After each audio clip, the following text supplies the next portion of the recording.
The town of Eldermore had been swallowed by an oppressive silence for as long as anyone could remember. Nestled in the shadow of the towering Mount Vortiga, the village was isolated by dense forests where the wind howled through the trees like the cries of lost souls.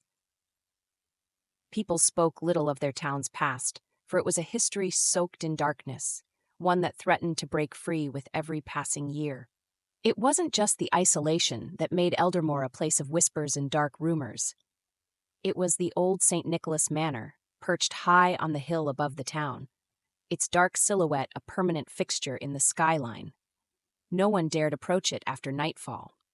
Local legend claimed that it had been cursed long ago, its history stained with the blood of both the innocent and the damned. In its prime, the manor had been a place of opulence. The mansion was the home of a man named Nicholas Blackstone, a peculiar aristocrat who had risen to fame and fortune after the death of his wealthy father. But Blackstone was not the benevolent patriarch one might expect from a man of such riches.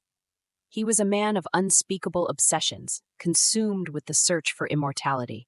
He delved into the darkest corners of alchemy, necromancy, and forbidden rituals, desperate to keep death at bay.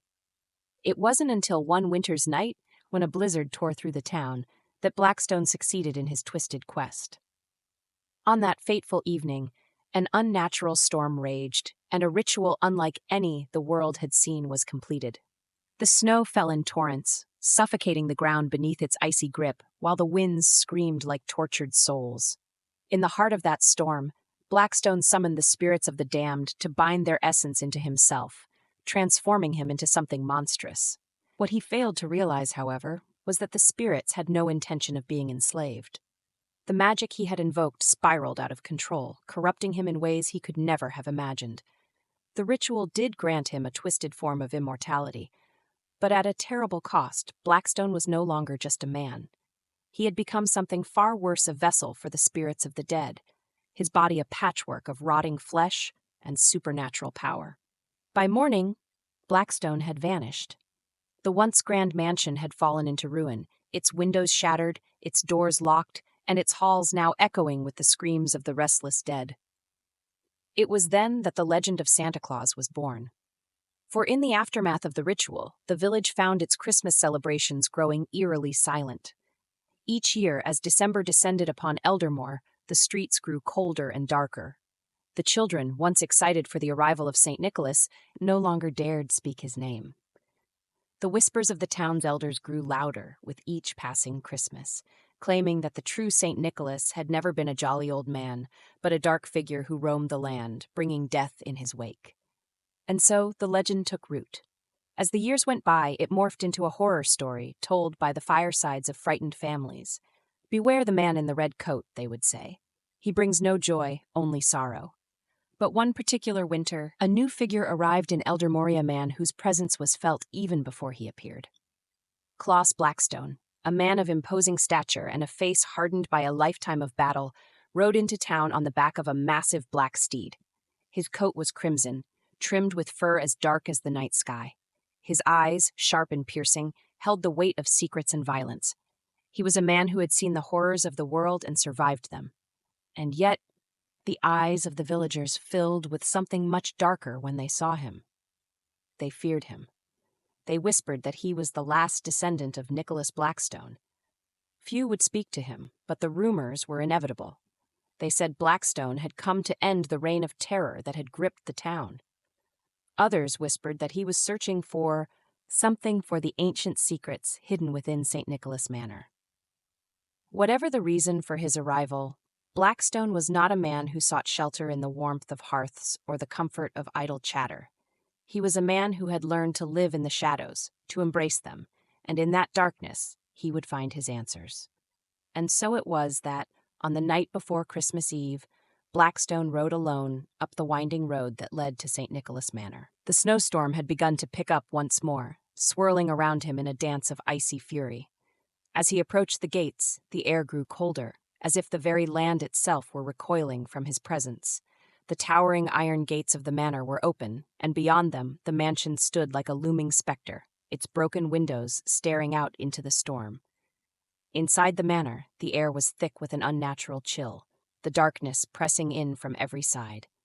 The candles in the grand hall flickered, their flames casting long, jagged shadows across the stone walls. In the center of the room, a large, gnarled throne sat vacant, but not for long.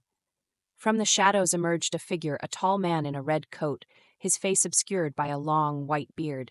His eyes glowed with an unnatural light, reflecting the death that had bound him to this world. His skin was cracked and weathered, like the very earth had begun to claim him. He stepped forward, his boots making a soft thud on the cold stone floor. "So, you've come, Claus Blackstone," the man said, his voice a low, gravely growl. "I've been waiting for you." Blackstone's eyes narrowed, and his hand instinctively went to the hilt of his blade. "I've come to end this, Santa," he said, his voice carrying the weight of finality. "Your reign ends tonight." The man in the red coat, Santa, as he had once been known, lawed, a sound that echoed like the cracking of bones. "End it? You think you can end me? I am beyond death. I am what you fear." The ground shook as he raised his hand, and a surge of dark magic filled the room, sending Blackstone stumbling backward. The very walls seemed to twist and writhe, the air thickening with the weight of centuries of unholy power. The skeletons of reindeer burst forth from the shadows, their bones clattering like dry leaves in the wind, their hollow eyes burning with an eerie, soulless light. Blackstone steadied himself, gripping his sword tightly. "You may be powerful, but even the dead can be vanquished." With that, the battle began. Santa unleashed wave after wave of necrotic energy, his power radiating through the room in vicious bursts. Each blast seemed to tear at the fabric of reality itself, but Blackstone was no stranger to such dark forces. With each swing of his blade, he countered Santa's magic, cutting through the reanimated horrors that sought to overwhelm him. He moved with precision, his body a blur as he parried the strikes of the skeletal reindeer and cleaved through the shadows. With a final, thunderous roar, Blackstone drove his sword deep into Santa's chest, the blade sinking into the corrupted heart of the once jolly man. Santa staggered, his eyes flickering with a final violent rage. For a moment, time seemed to stop, and then, with a dreadful scream, Santa collapsed to the ground, his body crumbling into dust. The shadows that had once clung to the manor faded into nothingness. The curse was broken. As dawn's first light filtered through the broken windows, Blackstone stood alone in the ruins of St. Nicholas Manor. The storm had passed, and the town of Eldermore was finally free from its long-standing nightmare. Claus Blackstone turned toward the exit, his cloak billowing in the wind as he made his way back down the hill. But even as the town's shadow lifted, one truth remained clear. Evil never truly dies. It waits, biding its time. And when the world grows quiet again, the next battle will begin, and Blackstone would be ready.